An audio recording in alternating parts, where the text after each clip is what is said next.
Hello, ladies and gentlemen. Hope you're having a great and wonderful day. And it seems that Chicago is, well, going hungry, as we can see that a lot of the food stores have been leaving, and that is their best next solution is to create a state-owned grocery store that will be made up, so that way these people can have food. However, this is all up in the air, and this is not really sure when this will be decided on and when it will be fully built. So, the Chicagoans, the people that wanted this mess, are, well, now having some issues. Take a look. City deficit. The mayor is exploring the idea of opening a city-owned grocery store to promote food equity. But as CBS 2's Jermont Terry found out, you won't be able to buy food anytime soon. He's live in the newsroom to break it down for us. Jermont. Joe and Erica, this is simply a plan and one done in small cities. But if the city-owned grocery store gets up and running, and that is a big if, Chicago will be the largest city to accomplish this. Tonight, Mayor Brandon Johnson's team explains the need for this push. Many neighborhoods on the south and west sides are without quality grocery stores. Windows are boarded up after private chains moved out. Take this former Aldi at 76 in Ashland in Auburn Gresham. It closed more than a year ago. All of our stores are closing. And so now we have to go outside of our neighborhoods. Native Southsider Shelley Williams welcomes any plans to bring grocery stores back. That includes Mayor Brandon Johnson's newest initiative to get the city into the grocery chain business. Yes, you're losing all your grocery stores because they can't deal with the crime. And due to this, you voted two people, like Lori Lightfoot and Mayor Johnson, to actually do this. They have been promoting crime, Johnson even more so. They even called it teen takeovers, which was happening almost every weekend in Chicago, being as, not one they label them as bad people. So when we have something like this and you keep voting for these type of people, you only get the negative consequences in the process. So now you're being forced with a city-owned grocery store, which, anything that the government does is a failure, and you'll probably get worse products and more things that are bad for you. But again, I digress. You people have to realize the stupidity of it all and of why you're losing all your grocery stores. I don't seem to understand on how you guys can start complaining about things that are happening to you when obviously you kind of led them up to it. Crime is pretty much destroying your own food source, which is sad.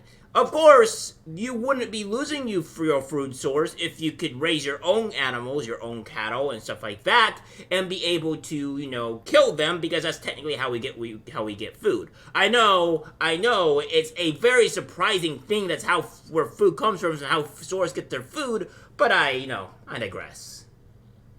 I think that's a good idea that Mayor Johnson is picking up the slack where these big store chains are leaving.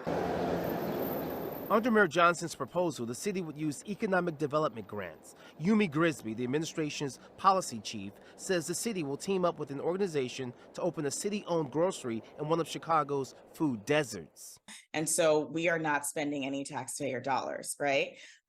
What we're also going to be able to access is the funding that exists at the national level, at the state level. The major grocery chains claim they left these communities because it just was not profitable. So it begs the question how Mayor Johnson can flip that narrative.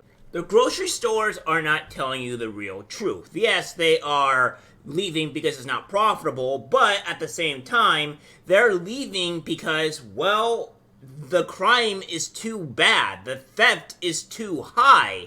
And when you have things like this, the stores have to make a rational decision on whether to stay there and keep on losing profitability, which means people keep on stealing their foods, stealing the food and stuff, or they just close up shop, make sure they save profitability, be able to make some type of actual money revenue, and not be wasting so much in a place that is ridden with crime. You guys need to seem to understand, though, is that what is entailed to happen here is not going to be a good thing. It's probably most likely going to be a bad thing, where you people are going to have to suffer. And there will only be a one grocery store location. So just because there will be one grocery store location, as far as we know, then, well, this lies in the problem. The problem is that there's only going to be one place where everybody in Chicago can go and get food, and that will make it a new prime goal for, for the people to go there. And this is not going to leave the stores or the grocery stores not be able to not be victimized of other criminals and people that want to go steal food from there. So again, we'll have to see on what happens, because if the city does not go on its plan to bring in a city-owned grocery store, then you people will forever starve, because all the grocery stores will eventually leave. And so it's not necessarily about profitability. It really is about what is the impact on Chicagoans. How does a grocery store get pushed ahead of crime and safety over other things? I don't want to say that this is taking a priority. I would like to say that overall, it's not also about a grocery store. What it is about increasing access to healthy options and to food for all Chicagoans. And while the mayor's office says the grocery store will be funded by grant money, we should note some of the grant money could come from state and federal tax dollars, just not local tax dollars. There's no timeline when this initiative would or could move forward. Live in the newsroom tonight, Jermont Terry, CBS 2 News. Joe and Erica. Jermont, thank you.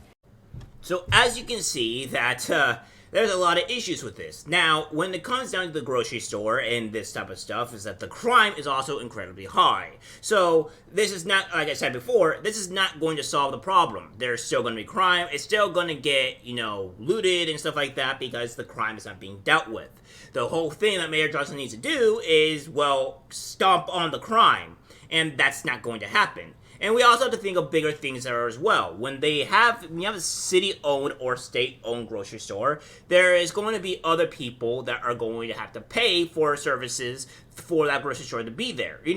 That means other Americans are going to have to pay for the failures of Chicago, which is completely stupid in that regard. But here's the thing: you either are going to pay the food prices in the store are going to be way higher. You're going to get lower quality goods, or you have to pay higher taxes in the state of Chicago or the state of Illinois because you're paying for a store that should have been given to you locally.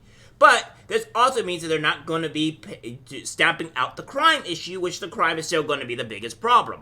So you're not left with a very good situation here. You're either left with you're still going to be dealing with more crime and the continuation of it, and then you're also going to get slapped on, and the rest of America probably, because it's not going to be, she said, it's not going to be, people are not going to pay for it, right?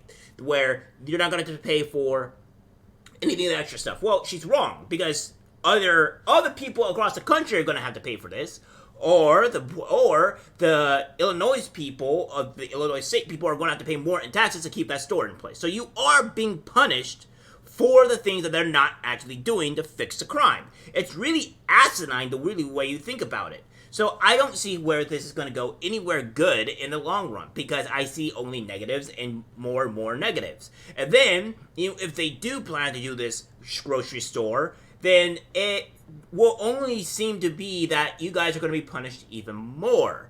And the crime is going to increase, and that store is going to get ransacked. And then what if they close that store?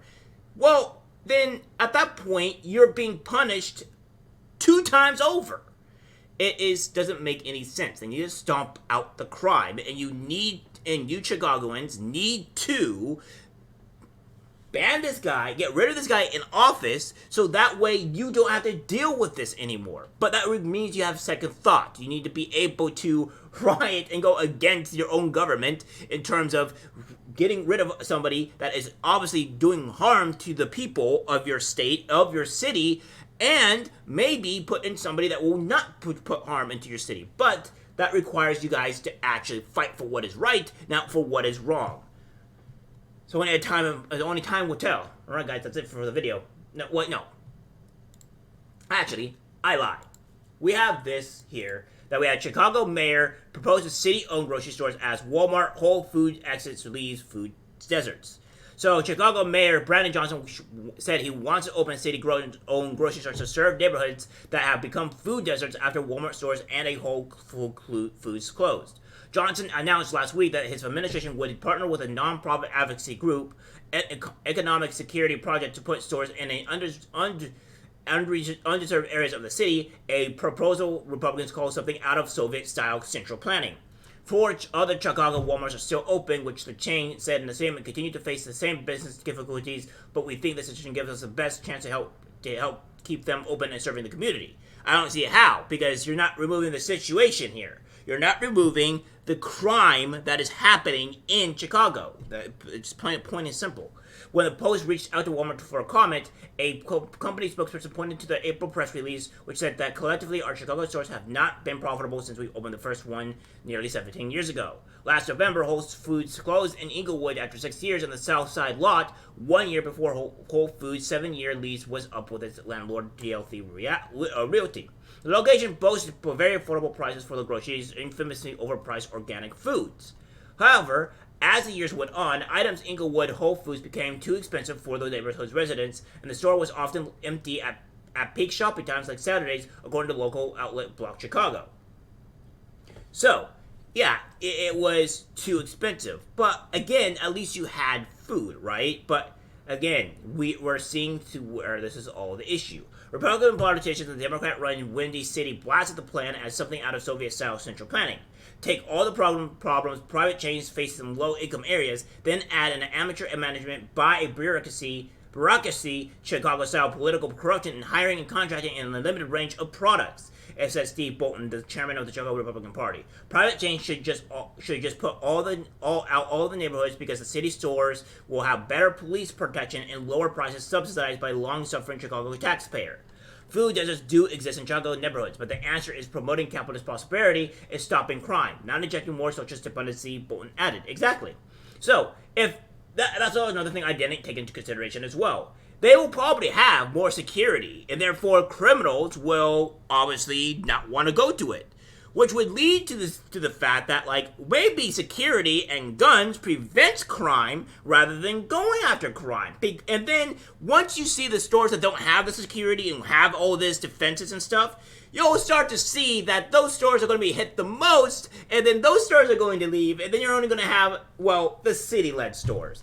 It doesn't take a genius to really realize this, alright? That the fact of the matter is that this will have a negative impact on the community and other stores. And then you'll have only the most expensive stores imaginable, which will be the city-owned ones.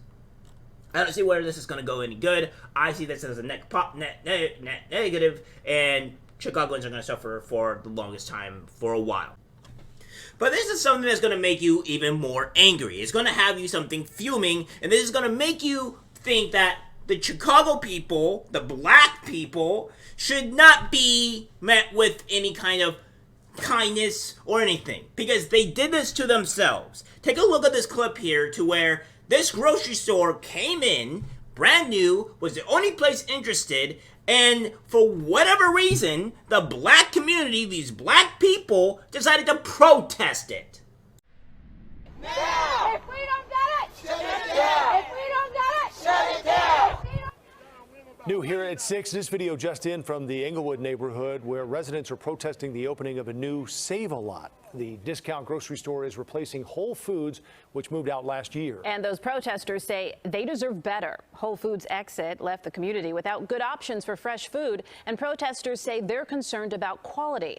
Tonight, the owners of the new Save-A-Lot are offering the community a sneak preview, promising to listen to feedback from residents.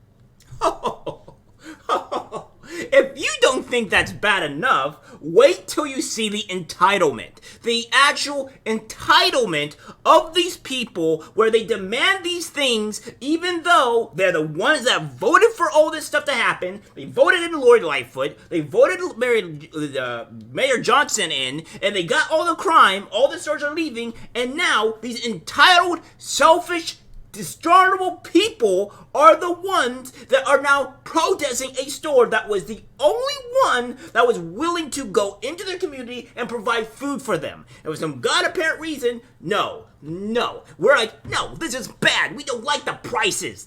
Guess what? You get what you deserve at this point.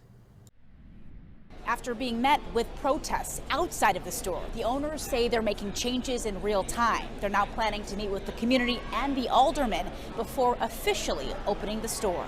Brave the leaf. Community organizers in Englewood blocking the door at the new Save-A-Lot on 63rd. The owners inside hosting a preview event. When do we want it? Now! But neighbors say it's an event they never got an invite to.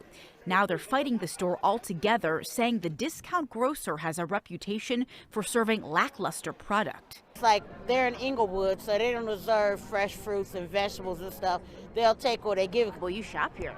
No, I can't afford to feed this to my grandson. City leaders say they tried to get other businesses to take over the store, but Save-A-Lot, operated by Yellow Banana, was the only corporation to show interest. None of us were invited. 16th Ward Alderman Stephanie Coleman says this community hasn't felt heard. We want a fresh, affordable, preferably Black-owned, but we want a grocery operator that's going to have employees that look like us in our community. We want to have a real conversation with our community. After an hour of tense back and forth outside the store with those protesters, the owners vowed to hold off on officially opening. This is what I mean that black people are probably the most racist people in existence, because they want their own people, they want their own race. So when a white person comes in and says, hey, I'm the only person that is willing to actually help and come in and give you food and help your community. You go out there and protest and say you want a black-owned store that has cheap and all this stuff, and you're going to use racism because that's how you get things. You know what? Fuck you guys. Fuck every last Chicagoan in there. You deserve all the hate, all the negativity, all the crime that you deserve, because you people are the most entitled, selfish pieces of garbage in existence. I'm sorry. This is the reason why black people are why black people are held in such negativity. Why this is justifying all the racists against black people, because you act like this. When we have black people representing us like this, such as these idiots, then it makes other black people that are just going by, trying to get by and do their own thing and live in society, and you guys come out with your own racist mantra and protesting stores that are actually trying to help your community, and therefore you just protest it. And now they haven't even opened, which doesn't leave you food. I'm sorry, but at the end of the day, you deserve to starve and you deserve nothing. We agreed to meet with the alderman and her representatives to kind of talk about what they'd like to see from us and how we can get things onto a better track. The owners say at issue here is the Save-A-Lot reputation, and that this store plans to operate differently. That includes hiring employees from the neighborhood, hosting a locally run coffee shop inside, and hiring hot food vendors like Lakeisha Hunter from Englewood. Owners have to change the narrative. It's going to take time. After this meeting of the minds, there's no official date for the store to reopen just yet, but the owners do say they'll now be donating any perishable food and the food that was prepared for this soft opening to a local shelter here. Reporting in Englewood, I'm Marissa Perlman, CBS 2 News. You people deserve nothing. There is nothing that you actually are entitled to at all. And this infuriates me, and this makes me embarrassed for the black community. This is the reason why I don't try to associate myself with the black community, because we have idiots like this that have to speak on behalf of other black people, and then they make us look like entitled, asshole, racist people. This is the reason why that I have a huge problem with the black community in general. I'll probably be making a video at some point about this to just talk about the black community, or maybe even do a stream about the whole thing as well, because the matter of fact of this is that we have black people are completely destroying their own communities, are not taking accountability for their actions, and now they're suffering, and they are still going to protest and go against everything that's trying to help them. It is completely asinine. I cannot stand this. Alright guys, I'm sorry, I have to bow out. This is ridiculous. It's insanity that this is happening in Chicago and the black people are still protesting help. It is insane to me. Like, subscribe, share. As always, take care. I'm done with this crap, man.